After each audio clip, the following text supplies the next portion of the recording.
गीता गर्भसंस्कार हा एक नवीन उपक्रम मी यंदाच्या वर्षीपासून चालू केलेला आहे.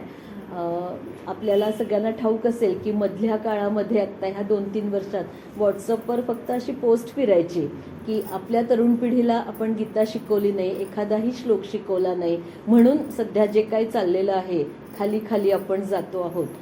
ह्या अशा नुसत्या पोस्ट आपण अशा घेतो, अशा फॉरवर्ड करतो आणि आपले अनेक ग्रुप नुसते भरत जातात. त्यातून काही साधणार आहे का? तर प्रत्यक्षात काहीच साधणार नाही आहे. आणि आत्ता जे पहलगामला झालं तर ते बघता तर खरंच अशी अवस्था आपल्याच लोकांची आहे की एक वक्रतुंड म्हणून दाखव म्हटलं तरीसुद्धा कदाचित, मी कदाचित म्हणते, पण असं होऊ शकेल. आणि आज इंग्रजी माध्यमाच्या मुलांना 42 म्हटलं, 47 म्हटलं तर खरंच कळत नाही. मातृभाषा मराठी आहे पण 47 म्हटलं तर असं होतं त्यांना. म्हणजे तर त्यांच्याकडून म्हणजे पुढच्या पिढीला अपेक्षा की बाबा वक्रतुंड म्हण किंवा गणाधीश जो म्हटलं तर येईल का नाही ही शंका आज आम्हाला नक्की वाटतेय, आज जिथे आम्ही आहोत तिथे. म्हणून मी असा विचार केला की आपण एक असा उपक्रम चालू करू. आणि गर्भसंस्कार हा एक पूर्वापारच संस्कार आहे. आपले जे प्रमुख 16 संस्कार आहेत त्यातला संस्कार आहेच आहे. त्यामुळे याच्यात म्हणाल तर नवीन असं काहीच नाही. पण गीता आपण शिकलो आहोत तर त्या माध्यमातून थोडासा गीतेचा आधार घेऊन हे संस्कार करण्याचा माझा एक म्हणजे उदात्त विचार आहे. आणि असं तर बऱ्याच म्हणजे ज्या सामाजिक संस्था असतात किंवा योग वर्ग वगैरे चालतात किंवा मनशक्ती लोणावळ्याचं तुम्ही पूर्वी ऐकलं असेल तर अशा संस्थांमार्फत हे गर्भसंस्कार शिबिरं असतात. आणि ती 5व्या महिन्यापासून साधारण घ्यावीत, कारण 5व्या महिन्यापासून असं आहे की त्या गर्भाला ना चांगल्या प्रकारच्या संवेदना हळूहळू तयार व्हायला लागतात, त्याचे कान तयार व्हायला लागतात, त्याला म्हणजे जाणीवा ज्या आपण म्हणतो ना त्या तयार व्हायला लागतात. आणि मातेने सुद्धा त्या महिन्यापासून बाळाशी जर संवाद साधला तर त्या बाळाला तो नक्की हितकारी होणार असतो. तर हे सगळं आता नवीन होणाऱ्या मातेला आज सांगायलाच घरात कोणी नाही. बऱ्याच घरी आज ही पण परिस्थिती आहे. पूर्वीची एकत्र कुटुंब पद्धती आज अस्तित्वात राहिली नाही. काळ पुढे पुढे जातो, कालाय तस्मै नमः जरी म्हटलं तरी आज असं झालंय. आणि त्याही पुढे जाऊन खूप काही सांगण्यासारखं आहे. म्हणूनच मी आज इतकं झटपट ठरलं, निमित्त झालं अबोलीच्या फुलांचं. आणि ती अबोली इतकी सुंदर व्यक्त झाली ना, खूप छान. म्हणजे भूपालीला आधी धन्यवाद त्याच्यासाठी.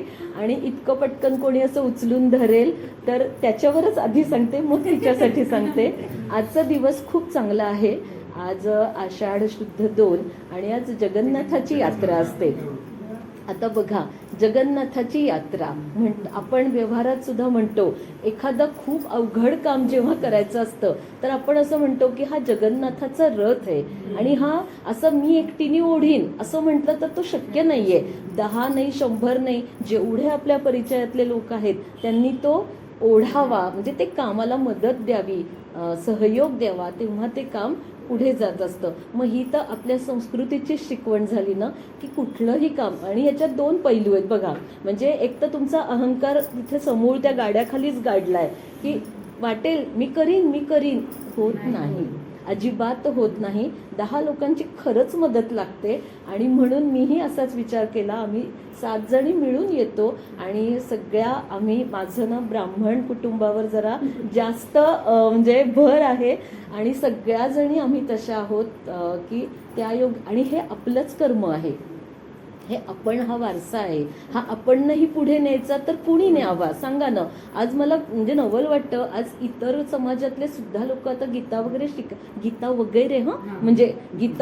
शिकायला लागलेत. आणि आपल्यामध्ये का मग एवढी उदासीनता आहे? तर ती जागृत करण्याची पण तितकीच गरज आहे. मग ती कुणी करावी? तुम्ही करावीत, यांनी करावीत? नाही, सगळ्यांनी मिळून करावी. हा जगन्नाथाचा रथ. आणि आज मी सुरुवातीला जे आता म्हटलं की कुटुंब व्यवस्था आपली खूप म्हणजे वेगाने उद्ध्वस्त होत चालली आहे. म्हणजे तुम्ही व्हॉट्सअपवरचं फोटो पाहिले असतील की असे दाखवतात बघा की पूर्वीचं असं भलं मोठं एकत्र कुटुंब, मग थोडं छोटं होत आलं आणि मग अगदी हम दो हमारे दो, नंतर मग आता आमचं एकच, आणि आता पुढे जाऊन तर आम्ही 2 आणि आम्हाला कुणीच नको आहे. आम्हाला एक कुत्र्याचं पिल्लू चालणार आहे, एक माऊ चालणार आहे आम्हाला. त्याच्याही पुढे जाऊन मला नवराही नको आहे आणि मला बायको पण नको आहे. पण नाही तरी मी सांगेन, मला बायको नको नकोय म्हणणारे पुरुष कमी आहेत बरं का, पण मला नवरा नको आहे म्हणणाऱ्या महिला जास्ती वाढल्या आहेत. कुठे चाललोय आपण? आणि काही गरज नाही आहे, मला कोणाचीच गरज नाही, मी खूप माझ्या पायावर उभी आहे, मला कुणीही नकोय असं म्हणणारा स्त्री वर्ग वेगाने पुढे येत चाललेला आहे. आणि त्यालाच एक उत्तर म्हणून आम्ही आमच्या ग्रुपचं नाव सुद्धा सप्तमातृका असं ठेवलंय. म्हणजे आम्ही 7 जणी आहोत. आत्ता फक्त त्या कारंजकर वहिनी नाही आहेत, तर मातृका ही एक शक्ती आहे आणि 7 देवी आहेत की ज्या आपल्याला आशीर्वाद देणाऱ्या देवी आहेत. आणि खरं तर पाहिलं तर निसर्गाने सुद्धा ही सगळी जबाबदारी म्हटलं तर जास्त करून स्त्रीवरच दिलेली आहे, कारण ती त्या गर्भाला आपल्या उदरात वाढवू शकते आणि त्याचं सर्वांगीण पालनपोषण करायला पुरुषापेक्षा ती जास्त समर्थ आहे कुठेतरी. आणि हे सगळं जर निसर्गाने ठरवून दिलंय तर मला कळत नाही हा 8 मार्च कधी उगवला. खरंच आहे, गरज आहे 8 मार्चची. दाखवून दिलंय निसर्गाने की स्त्री ही जास्त सक्षम आहे, तरी पण 8 मार्च आम्हाला 8 मार्च कौतुक वाटतंय आणि आम्हाला गीता जयंती लक्षात राहत नाही. आज ही आपली खूप विदारक परिस्थिती होत चालली आहे. त्यामुळे त्या सप्तमातृका म्हणून आम्ही 7 जणी, सगळ्या जणी या छान भरल्या घरातल्या, भरल्या कुटुंबातल्या. असं म्हणतात की आपल्या घरी सवाशीण सुद्धा जेवायला बोलवावी तर भरल्या घरातली बोलवावी, म्हणजे उंबऱ्यात पाऊल टाकल्यापासून तिची अशी भिरी भिरी नजर जात नाही. अगो बाई किती छान आहे, अय्या यांच्याकडे केवढं फर्निचर, हे ती बघतच नाही, कारण ती तृप्त असते. मग असं नाही, उलटं नाही समजायचं की एखाद्या पोटभर जेवून खाऊन आलेल्यालाच का जेवायला घालायचं, तर तसं नाहीये. तो वेगळा, तो जो बाहेर दानधर्म करायचा तो वेगळा. घरात करताना तिलाच बोलवायची किंवा अशाच एखाद्या दंपतीला बोलवायचं की ते मुळात संतुष्ट असतात. त्यांची तुमच्या घरातल्या कुठल्याही वस्तूंकडे किंवा तुम्ही जे काही म्हणजे चांदीच्या ताटात कोणी जेवायला वाढेल किंवा काय ह्याच्याकडे त्यांचं लक्ष जात नाही. त्यांच्या घरी असतं सगळं, त्यांना काही वैषम्य हा शब्द आहे काही वाटत नाही, सगळं तृप्त असतात आणि तृप्त मनाने जो ते आशीर्वाद देतात तो आपल्याला अधिक फळतो. त्यामुळे हे पण लक्षात ठेवायचं आहे. म्हणून अशा आम्ही की ह्या सगळ्या छान आहे सगळ्यांना मीच लहान आहे, यांच्यात छान नातवंड आहेत, बालगोपाळ सगळ्यांच्या घरी आहेत आणि त्यांना पण आज त्यांच्या वयाचा जर टप्पा बघितला तर त्यांना सुद्धा पुढच्या पिढीसाठी काय द्यावंसं वाटतंय, तो भरपूर आशीर्वाद, भरपूर आशीर्वाद की छान होऊ देत बाबा तुमचं सगळ्यांचं. आम्ही तृप्त संसार उपभोगले, आमच्या नातवंड आज म्हणजे नातवंड यांची मोठी मोठी इतकी आहेत की काकूंचा नातू तर आता ग्रॅज्युएट झालाय, म्हणजे त्यांनी तेवढं सगळं बघितलंय, आता भराभर मोठी होत चालली आहे. अशीच पुढची पण पिढी बहरू दे, हा आशीर्वाद देण्यासाठी म्हणून आम्ही इथे आलोय.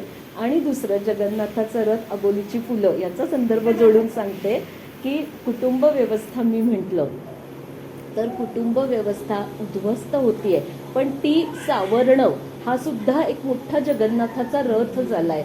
आज इतकं घरातून इतके प्रश्न निर्माण झालेत की मोठे 3.5 BHK 4.5 BHKचे फ्लॅट आणि राहायला 2 आजी आजोबा जोडीने राहतात, तोवर जरा तरी सुखात राहतात. एक उरल्यानंतर त्यांचं जे कोण एकच असतं ते तिकडे असतं, कोणीही नसतं त्यांना आधार द्यायला.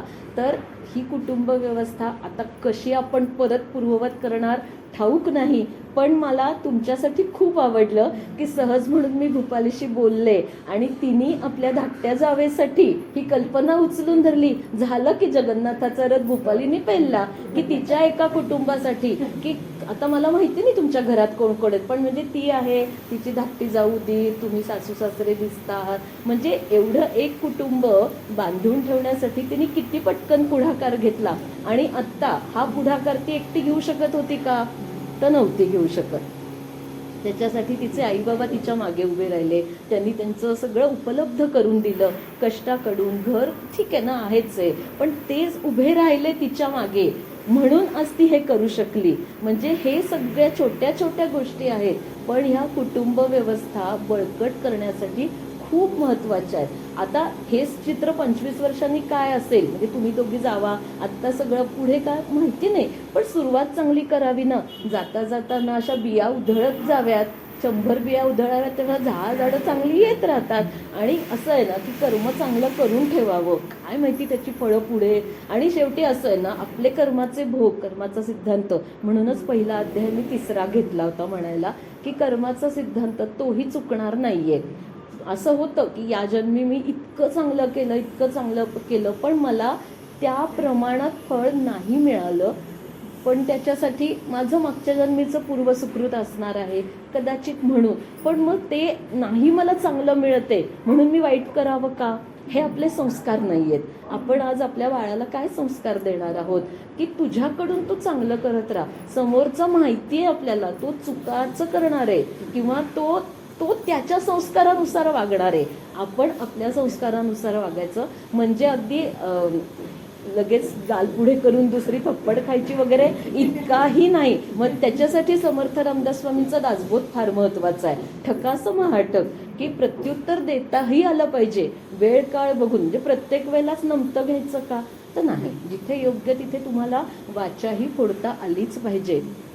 म्हणजे आपण आज आपल्या बाळाला सगळे असे वेगवेगळ्या प्रकारचे विचार आणि हे आत्तापासूनच द्यायचे. कारण याच्या पुढे जाऊन आज तुम्ही दोघं सख्खे भाऊ आहात, कोण जोडी मला माहिती नाही, तुझी मिस्टर नसतील. हां, तर हे दोघं सख्खे भाऊ आहेत. आज भावाला भावाचा, मी म्हणते ना, भांडायला का होईना पण दोघं सख्खे भाऊ आहेत. अगदी झिंज्या धरून उपट्या आणि भांडा चालेल, पण हे भांडण सुद्धा ना 2 सख्ख्या भावंडांच्यात जेवढं होईल तेवढं तुम्ही गल्लीत जाऊन भांडू शकता का? हो, नाही भांडू शकत. म्हणजे आणि जेवढं तुम्ही भांडाल ना तेवढं परत प्रेम पण येतं उफाळून. आणि यावं ही सदिच्छा आहे. म्हणजे ते कधी कधी असं होतं की 2 ध्रुवावरच जातात वगैरे, ते जाऊ दे. ते आपण सगळ्या असा नाहीच विचार करायचा. आपण नेहमी चांगला विचार करायचा. आज भावाला भाऊ, भावाचा आधार ते तरी आहेत, पण पुढची येतात तर एक एक तुम्ही मुलं विचार करून बघा ना की त्या मुलांना कोण असणार आहे. म्हणजे आज तू पटकन लगेच जावेसाठी केलं, उद्या तुझाही एक, हिचंही एक, असं एक पडत जाणार आहेत. त्यामुळे ना आत्तापासूनच आपण ना जोडणी करून ठेवायला हवी काहीतरी, कशाची तरी. मग त्याला एक संस्कार चांगले द्यायला हवेत, त्याच्यामागे एक विचारांची चांगली बैठक उभी करायला पाहिजे. मग आता आपलं सख्ख तर आपल्याला नाहीये, पुढे मी एकटीच असणार आहे. मग मला 4 माणसं प्रेमाची जोडता आली पाहिजेत ना. हाक मारली तर म्हणजे अशी असतात, मिळतात. हे बघा, देवानी ना आपल्याला जन्माला घातलंय तर तो आपलं त्याचं म्हणजे सगळा भार योगक्षेमम वहाम्यम आपण म्हणतो तसं, म्हणून 9वा अध्याय पण घेतलाय की त्याच्यावर तर भार आहे, पण त्याच्यावर भार आहे म्हणून मी निष्क्रिय बसून राहणं हे त्याला मान्य नाही. त्याचं असं म्हणणं आहे की तू 1 पाऊल पुढे टाक, मग मी 10 पावलं पुढे येतो. त्यामुळे आपण प्रयत्न करत राहायचे. 4 माणसं जोडता आली पाहिजे, ही सुद्धा शिकवणूक आत्तापासून देता आलीच पाहिजे ना आपल्या बाळाला, कारण ती काळाची गरज आहे. आणि आपला जो समाज आहे, विशेषतः ब्राह्मण समाज, तर तो दिवसेंदिवस खूप असा कमी होत चाललाय. आणि आपण आपलं ब्राह्मण्य जपलं पाहिजे. तो कमी होतोय, तो वाढवायचा म्हणजे वाटेल तसं वागणं असा त्याच्यावर पर्याय नाहीये. तर अधिकाधिक चांगलं वागून त्याच्यातून काही चांगलं मिळेल अशी थोडीशी अपेक्षा पण आपण ठेवायची आहे. हा एक मुद्दा झाला की जगन्नाथाचा रथ, ती आबोलीची सुंदर फुलं. आणि दुसरं आता तुझ्यासाठी महत्त्वाचं म्हणजे सुजाण पालकत्व. याच्याविषयी तर खूप कुठे तुला वाचायला मिळतच असेल. आत्ताच 2-3 अशा पोस्ट ह्याच युनिव्हर्सिटीवर वाचल्या. जरा खेद झाला म्हणजे असं की आत्ता नुकती सांगलीतली 1-2 दिवसापूर्वीची घटना आहे. तिथल्या एका मुख्याध्यापकांनी आपल्या मुलीला नीट परीक्षेच्या सराव चाचणीला तिला अपेक्षित गुण मिळाले नाहीत म्हणून काठीने मारहाण केली आणि ती मुलगी गेली. म्हणजे 15-16 वर्षाची ती मुलगी असेल. तर हे कुठं चाललंय? म्हणजे आज एक मूल होता आपण त्याला प्रेशियस बेबी म्हणून वाढवतोय. म्हणजे शहरात तर 1 मूल झालं म्हणजे अक्षरशः अशी अवस्था. आणि हे काय चाललंय? म्हणजे आपल्याला किती डोळसपणे विचार करण्याची गरज आहे की आपलं मूल म्हणजे फक्त माझ्या अपेक्षांचं काहीतरी ते आउटपुट आहे का? तर नाही. त्यालाही त्याचं जगणं, आणि त्याला बिचारायला ते कुठल्या परिस्थितीत जन्माला येणार आहे त्याला ठाऊक आहे का? ही प्रचंड जी रॅट रेस आता जी झाली आहे ह्याची त्या बाळाला कल्पना आहे का? मग त्याच्यावर आपल्या अपेक्षांचं आपण किती ओझं लादणार? त्याचा जीव महत्त्वाचा, त्याच्यावरचं आपलं प्रेम महत्त्वाचं का फक्त करिअर करिअर आणि करिअरच, आणि एवढं करून त्याला तुम्ही फॉरेनलाच पाठवून देताय आणि तुम्ही इथं एकाकीच राहताय ना. पण म्हणजे ह्या सुद्धा गोष्टींचा ना आज आपण बघतोय की एक एक मूल, मग त्याच्यासाठी आता नर्सरी KG पासून तुम्ही एवढं डोनेशन भरताय आणि ते डोनेशन भरायला असं झालंय असं की आज म्हणजे आम्ही सगळेजण मराठी शाळेतून आमची मुलं शिकवली आणि उत्तम, सगळी आमची पण मुलं उत्तम आहेत, कुठेही खरं अडलं नाही. पण आज ना असं व्हायला लागलंय की आज चिंचवड गावात आम्ही आहोत, म्हणजे इथं खूप चांगली सगळी जुनी वस्ती आहे. 2 मराठी शाळा सुद्धा आता इथे जेमे तेमे ते शेवटचे श्वास मोजतायत. त्यामुळे मी माझ्या मुलांना तेच म्हणते, अरे तुम्ही मुलांना शिकलात रे मराठी शाळेतून, पण उद्या मला मुलं म्हणतात, आई माझ्या मुलांना आम्हाला जर शिकवायचं असेल तर मराठी शाळाच अवतीभोवती उरणार नाहीये, म्हणजे आम्हाला पण त्या रॅट रेसमध्ये मुलांना नाईलाजाने ढकलावं लागणार. आणि त्याला ढकलायचं म्हणजे ते डोनेशन, म्हणजे दिवसभर आई घराच्या बाहेर, बाबा घराच्या बाहेर, मूल पाळणा घरात, तो चकचकीत फ्लॅट किंवा मग त्याला सांभाळायला कुठेतरी, ही सगळी परिस्थिती इतकी भयानक होत चालली आहे. आणि प्रत्यक्ष पाहताय का तुम्ही, मुलींना इतकं वर्कलोड झेपतही नाहीये, प्रत्यक्षात झेपत नाही. मग त्यांनी विचार करावा, कुठं तरी थांबावं आणि आपल्या मुलासाठी काही वर्ष तरी वेळ द्यावा. हे आपण करू शकलो पाहिजे. 4 गरजा आपल्या कमी कराव्यात. असं मी मध्ये परवा कुठेतरी ऐकलं, एक असं जुने सांगत होते की आम्हाला त्यावेळेला परवडत नव्हतं, मग बाळाला दूध पाजायला पण पैसा नाही म्हणून आम्ही चहा सोडला, म्हणजे की त्यातलं दूध वाचेल आणि मग ते बाळाला देऊ शकू. तर ही थोडी काटकसर, आज काटकसर करायची मुलींचीच तयारी नाहीये. त्या एकुलत्या एक आहेत नेमक्या, आणि त्या इतक्या सुस्थितीत, इतक्या म्हणजे अशा पसरल्यासारख्या सालच्यात वाढल्या आहेत ना, त्यांना असं वाटतं अरे माझे बाबा मला हे देत होते, म्हणेल ते आई देत होती, असं तसं, आणि मग मी माझ्या मुलाला त्यांच्यापेक्षा दुप्पट. ह्याच्यातून कुठेतरी खाली यायला पाहिजे. ह्या इतकं वरवर, आणि मग ह्या सांगलीसारख्या घटना घडायला लागल्या. म्हणजे आता ते सुशिक्षित असून त्यांनी असं करावं, म्हणजे कमाल आहे. म्हणजे निर्दयपणाची, म्हणजे काय म्हणावं त्याला, काही शब्दच उरले नाहीयेत खरं तर. असं म्हणजे कशासाठी, मग मुलं जन्मालाच घालू नका. मग ते पण पुढची पिढी म्हणते हो आम्हाला नकोच आहेत मुलं, आम्हाला जबाबदारीच नको. पण मग पुन्हा ह्याच्याने कुटुंब व्यवस्था ढासळेल. आपल्या धर्माचं पुढे पालन करायला कोणीतरी चांगलं पाहिजे ना. त्यामुळे एवढा असा खूप विचार करून बावरूनही जायचं नाही, कारण असा जर परिस्थितीचा बाहेरचा विचार करायला गेलं ना तर भय इथले संपत नाही. ही परिस्थिती 100% आणि सगळीकडे. आज आपण औंधचा सुद्धा भाग जो आहे तो तुम्ही राहता, तो जुना भाग बराच आहे. नवीन इमारती जरी भरपूर झाल्या तरी जुना पुण्याचा भाग भरपूर आहे. हा चिंचवडचा भाग, आज तुम्ही इथे आपण राहतोय ना, खूप खूप सेफ एरियामध्ये राहतोय की आपल्याला जाणीव नाही. आत्तामध्ये मी 15 दिवसापूर्वी भिवंडीला जाऊन आले, तर बापरे म्हणजे बापरे. आणि तिथे गेले होते ब्राह्मण आळीत एका कार्यक्रमासाठी, सगळे ब्राह्मण, हा तर आळीच ब्राह्मणांची, पण ब्राह्मण आळीच्या बाहेर सगळ्या हिरवी चादर आहे तिथे. कसे राहत असतील आज लोक. आणि अक्षरशः त्या शहराची बकाल अवस्था करून टाकलेली आहे. म्हणजे ना तुम्हाला राहण्यायोग्य ते जागा ठेवतच नाहीयेत की तुम्ही ना, कारण ब्राह्मण आळीत फक्त राहून आयुष्य जाणार नाही ना, बाकीच्या गोष्टींसाठी त्यांना बाहेर जावंच लागतं. तुम्ही जाऊच नाही शकणार अशी परिस्थिती निर्माण केली की हळूहळू तुम्ही गाव सोडून जाताय. तेच तर हवंय ना त्यांना. या सगळ्या ह्याच्यातून म्हणजे ती शहरं पण मग आपोआप आपणच रिकामी करून देतोय. या सगळ्याला एकच म्हणजे की आता भगवंताजवळ आपल्याला प्रार्थनाही मनापासून करायला लागेल, कारण आज ही अशी जर बाहेरची परिस्थितीचा विचार करून आपण जर म्हणजे जगायचं ठरवलं तर आपलं जगणं अशक्य होईल. त्यामुळे एवढाही विचार करायचा नाही. आपण आत्ता स्वार्थी बनायचं आहे, एवढं लक्षात ठेवायचं. आपण आत्ता फक्त तू तुझ्या बाळाचा विचार करायचा आहे. त्याला जे जे तुला छान देता येईल, जे तुला अशा गप्पा मारता येतील किंवा असं तुला मनात जे चांगलं जे, आणि हाय ॲम्बिशन्स अजिबात नको. काही उपयोग नाही आहे. शेवटी ना इथे लिहिलेलं असतं ते बदलत नाही, त्याच्याप्रमाणेच घडतं. पण आपल्याला तारतम्य भाव 6वा अध्याय मी एवढ्यासाठीच घेतला होता, आत्मसंयम योग, की शेवटी ना संयम करता आला पाहिजे सगळ्यावर. माझ्या इच्छांवर संयम करता आला पाहिजे, माझ्या आकांक्षावर, अपेक्षा, या सगळ्यासाठी. म्हणून ना 2ऱ्या अध्यायातला श्लोक आहे ना तो खूप महत्त्वाचा आहे. मी नेहमी एक श्लोक घेऊन त्याच्यावर बोलत असते. तर तो श्लोक असा आहे, ध्यायतो विषयान् पुंससंगस्तेषूपजायते संगात् संजायते कामः कामात् क्रोधो विजायते क्रोधात् भवति सम्मोहः सम्मोहात् स्मृतिविभ्रमः स्मृतिभ्रंशात् बुद्धिनाशो बुद्धिनाशात् प्रणश्यति. या 2 श्लोकांमध्ये भगवंतांनी हेच सांगितलेलं आहे की हे जे षड रिपू आहेत त्यांचा कसा कसा उगम होत होत उद्रेकापर्यंत जातं आणि शेवटी बुद्धिनाशात प्रणश्यती. हाती काहीही म्हणजे आपण आपलं माणूस पण सुद्धा गमवतो. वास्तविक हा नरदेह हा दुर्लभ असा आपल्याला प्राप्त झालाय. आपल्याला छोट्या म्हणजे आई म्हणून आपल्या बाळाला वाढवताना सुद्धा थोडंसं आता एकटंच राहत असलो तरीही छोट्या छोट्या गोष्टीतून खूप चिडचिड व्हायला लागते.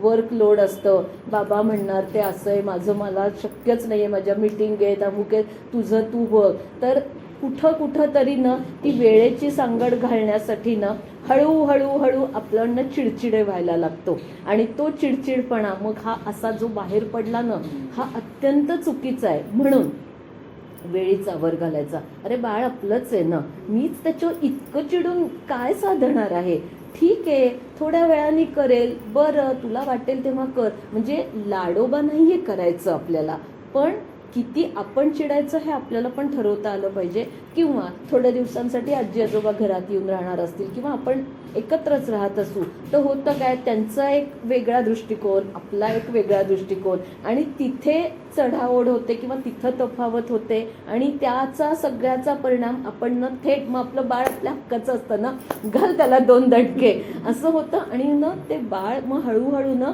असं कावरं बावरं होतं. किंवा त्याला असं कळायला लागतं की ह्या गोष्टीसाठी ना आजी आपली ढाल आहे आणि ह्या गोष्टीसाठी ना बरोबर बाबांना सांगितलं की आपलं काम होणार आहे, मग हे पण नको आहे ना. आणि आपण म्हणजे मधल्यामध्ये बाजूलाच राहतो, आजी ढाल बनून उभी राहते आणि बाबा सॉफ्ट कॉर्नर दरवेळेला. आपलं काय मग रोल, असं नकोय व्हायला. सगळे प्रसंग येणार म्हणजे अर्जुन आणि ह्याचं जे आहे ना त्याला जो मोह झाला तर तोच मोह आपल्याला रोज होणार आहे. आपल्याला आपले विचार इतके स्थिर ठेवता आले पाहिजेत ना. छोट्या छोट्या गोष्टीत तर आपली परीक्षा असणार आहे. म्हणजे रागवायचंय, 2 धपाटे पण घालायचे, पण कुठवर, तर आपला उद्रेक होऊन आपला संयम सुटणार नाही आणि शेवटी या सगळ्याचा परिणाम त्याच्यावर तर होणारच आहे, अँटी होणार आहे. आणि माझ्यावर नाही का होणार आहे, मी चिडचिड करून ना माझं धड कामात लक्ष लागणार आहे ना, त्याला वाढवताना म्हणजे अगदी चला एकदा उरका असं नको आहे ना व्हायला. आनंददायी त्याचं पण बालपण, त्याला ना मुलांना ना 5 वर्षापर्यंतची स्मृती नसते बरं का. पण गंमत अशी आहे आपण इतके बोलतो ना त्याच्याशी तर ते इमॅजिनरी त्याला त्या स्मृती तयार होतात. म्हणजे मी अनुभवातून सांगते की त्याला ना असं 2 वर्षाच्या मुलाला काहीही खरं आठवत नसतं की त्यावेळेला 2 वर्षाचं असताना काय, पण आपण ना काही काही प्रसंग असे खूप त्याच्याशी नंतर गप्पा मारून सांगतो आणि त्याच्या डोक्यातनं त्या इमॅजिनरी स्मृती तयार व्हायला लागतात. मग त्या इमॅजिनरी स्मृतींमध्ये आपण कसे असू ह्याचा पण आत्ताच आपण विचार करून ठेवायचा. आपला रोल तिथे कुठे अँटी नसेल ना, आई दरवेळेला तुम्हाला ना आजी माझी बाजू घ्यायची आणि तुम्हाला रागवायची असं कुठेतरी त्याच्या मनात नको यायला ना. म्हणजे असं काही त्याच्याने खूप काय फरक पडतो. पूर्वीचे म्हणायचे चांगले दणके खाऊन छडी लागे छमछम वगैरे, पण आता तेही दिवस बदललेत. कसं आहे ना मुलांचं पण ना मानसिक पण ॲडॅप्टेशन झालंय. ॲडॅप्टेशन बिहेवियर थेअरीच आहे ती, त्यानुसार तेही बदलत चाललंय. त्यामुळे ते छडी लागे वगैरे आता काही वर्कआउट होत नाहीये. मुलं ना खूप वेगवेगळ्या पद्धतीने विचार करायला सक्षम झाली आहेत. त्यांचं बालमन पण समृद्ध होत चाललंय. बाहेरचं जग तसं आहे.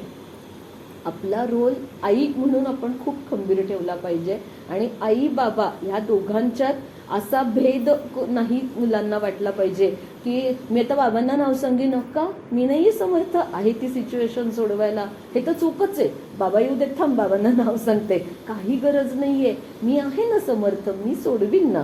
त्याच्यावर खूप काही वेगळ्या गोष्टी असतील तर त्याला बाबांची मदत लागते वगैरे इथपर्यंत ठीक आहे ना. म्हणजे अशा ना ढाल तलवारी आपणच तयार नाही करायच्या. जे काय आहे ते आपलं आपण सोडवायला शिकायचं आहे आणि भरपूर प्रेम करायचं आहे. त्याच्या सगळ्या आवडीनिवडी जपायच्या आहेत. त्याला जेवढं आपल्याला उत्तम देता येईल तेवढं द्यायचं आहे आणि छोटं असतानापासून गोष्टी सांगायला सुरुवात करायची. झोपवताना. म्हणजे रोज असं एक परिपाठ, मला येत नसेल गोष्ट हरकत नाही, छोटी छोटी पुस्तकं विकत मिळतात, आणायची छोटी छोटी एक 5-6 पुस्तकं खरेदी करून ठेवायची, रोज झोपताना एक गोष्ट. त्यामुळे ना मुलांची भाषा समृद्ध होते. गोष्ट ऐकल्याचा खूप चांगला परिणाम होतो. आणि ते रेडीमेड तर लावतातच, मग काही वेळ जात नाही मग त्या ह्याच्यावर लावून देतात. नको, स्वतःची पाहिजे. वाचून दाखवा, म्हणजे मुलाला ना असं रोज झालं पाहिजे. आणि मग हा भाग आहे ना, हा आजीने सुद्धा उचलला तरी काही हरकत नाही आहे. कारण सगळंच आई करेल म्हटलं तर शक्य नाही. आता ती जॉब करणारी असेल तर शक्य होणार नाही. मग आजीनी गोष्ट, म्हणजे मग आजीची गोष्ट त्याला ती हक्काची वाटू देत चालेल ना, त्याच्यापर्यंत गोष्ट पोचली पाहिजे.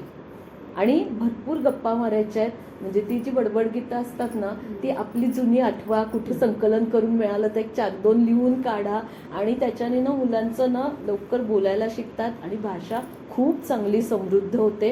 आणि त्यांना ना एक म्हणजे त्यांची बुद्धीची जी चांगली वाढ आहे ना, ती या सगळ्या संवादातून खूप चांगली होत असते. आणि हे सगळं ना पूर्वी घरात वेगळं करायला लागत नव्हतं, आपोआप होत असतं व्हायचं. कारण काका मामा आत्या घर असं भरलेलं असायचं ना, प्रत्येक जण वेगवेगळं काहीतरी त्या बाळासाठी घेऊनच यायचं ना. म्हणजे संस्कार पण आहे, बघून म्हणतो ना मुलं शिकतात. आता बघायला काय, मुलाला फक्त आईच दिसते ना दिवसभर, कुणाचं बघणार ना. लहानपणी आता मुली तर पूर्वीच्या आत्याचं बघणार, मावशीचं बघणार, घरात 2-3 आज्या असायच्या, म्हणजे काकू आजी आहे, मावशी आजी आहे, सगळ्यांचं बघून मुली किती पटकन अशा घरात तयार व्हायच्या ना. आता मुलींना ना 22 झाली, 23 झाली, आता म्हणायला लागतं, बाई ग आता जरा तरी कणिक भिजवून बघ. माझी पण तीच परिस्थिती आहे. मला म्हणावं लागतं की बाई मी नसते तर एवढी भिजवून बघ, तुझी तू भिजव, तुझ्या तू 2 पोळ्या लाट. हे आता असं म्हणजे फोर्सफुली सांगायला लागायला लागलंय. कारण ते सहज घडण्याची क्रिया नाही आहे ना आता. त्यांना तसं वातावरणच मिळालेलं नाही ना. एकटं आणि काय म्हणू तेव्हा आई सगळं हजर करते ना. आई पण असं होतंय की मुलांवर वेळच कमी येते की आम्ही दोघंही नाही आहेत, तुम्ही घर सांभाळा म्हणजे काय ऑर्डर करा स्विगीवरून, काय सांभाळणार मुलं घर, असं झालंय. त्यामुळे छोट्या छान कामांची सवय लावायची लहानपणापासूनच. आणि असं खूप त्याचं कशाचा बाऊ नाही करायचा, नैसर्गिकच वाढ होऊ द्यायची. पण त्याच्यात सुद्धा ना आपण म्हणतो की गुलाबाचं जेव्हा आपण कलम आणून लावतो की नाही, तर त्याची वेगळी निगराणीही घ्यावीच लागते. आणि बाकी असे जाईजुईचे वेल म्हणा किंवा अगदी त्या गुलबक्षीच्या कळ्यात गणपतीच्या ह्याच्यात किती पडतात आणि किती रोपं आणि त्याचं इतकं सुंदर रंग पण निर्माण होतात. पण हा निसर्ग आहे, ती निसर्गाची किमया. पण आत्ता सध्याच्या काळानुसार आपलं बाळ हे आपल्यासाठी गुलाबाचं फूल आहे.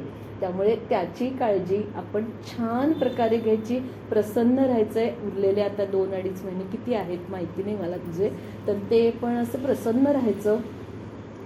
खूप कसल्या गोष्टींचे अकारण आणि विनाकारण ताण डोक्यावर घ्यायचे नाहीत.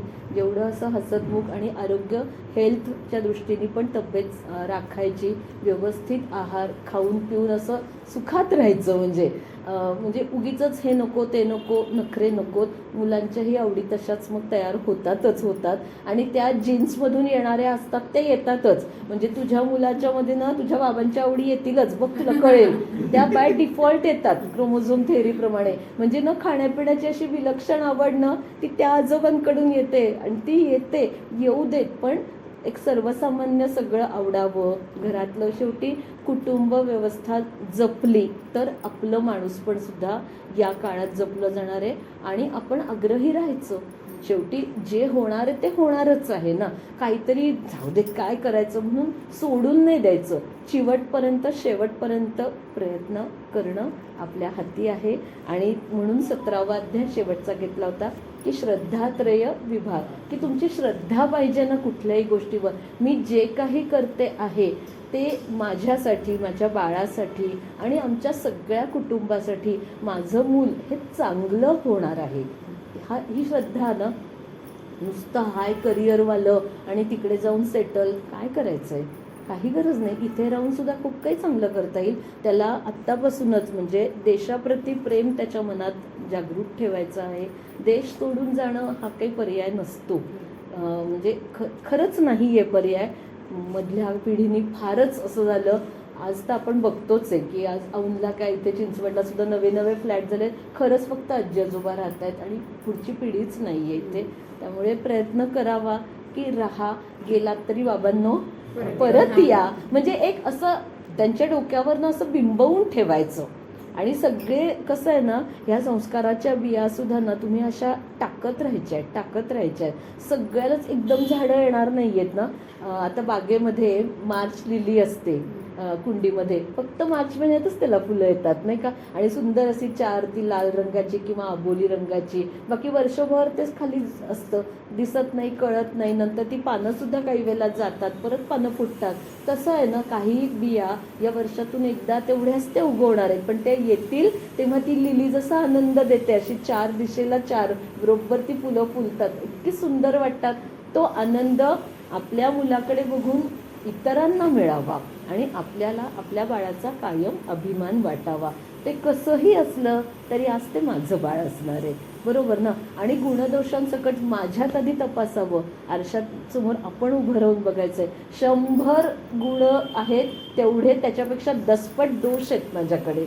मग मी माझ्या बाळाकडून किती अपेक्षा करणार आहे, बरोबर ना. त्यामुळे शाळेचा अभ्यास आणि त्या भयंकर एक्स्ट्रा करिक्युलर ॲक्टिव्हिटी नका इतका तांडी. मुलं ना शिकतात त्यांच्या वयाला. आज या वयाला त्यांना कीर्तन शिकावं असं वाटलं, गेल्या ना कीर्तन क्लासला. मला पण माहिती आहे कुठल्या छोट्याशा कोकणातून गावातून आलेली आहे ती. काही सुविधा नव्हत्या. अरे सुविधा नव्हत्या म्हणून रडत नाही बसायचं, शिकायची संधी आली की शिकून घेतो. सगळंच 3ऱ्या वर्षीपासून हा क्लास तो क्लास काही करत नाहीत आणि मग ती मुलं निष्क्रिय होऊन जातात. आणि आवड आहे ना ती आजूबाजूचं बघून डेव्हलप होते. म्हणजे शिकावंसं वाटलं ना की शिकलं की खूप त्याचा आनंद मिळतो. आणि सगळ्याच गोष्टीतून काय तुम्हाला असा पैसा नाही मिळणार आहे, म्हणजे तू आत्ताच्या आत्ता ते कर म्हणजे मग उद्यापासून क्लास सुरू वगैरे असं नसतं. काही कला किंवा काही शिक्षण आपल्या वैयक्तिक आनंदासाठी आणि आपला स्वतःचा काहीतरी 6वा अध्याय जो घेतला होता की उद्धरेद आत्मनात्मानं, की माझा उद्धार मीच करायचा आहे, ही भावना आधी आपल्या ठायी रुजवायची आहे आणि मग ती आपोआप आपल्या बाळाच्या ठायी येणार आहे. छान होऊ दे सगळं. आमच्या सगळ्यांच्या वतीने खूप खूप शुभेच्छा. जय जय रघुवीर समर्थ.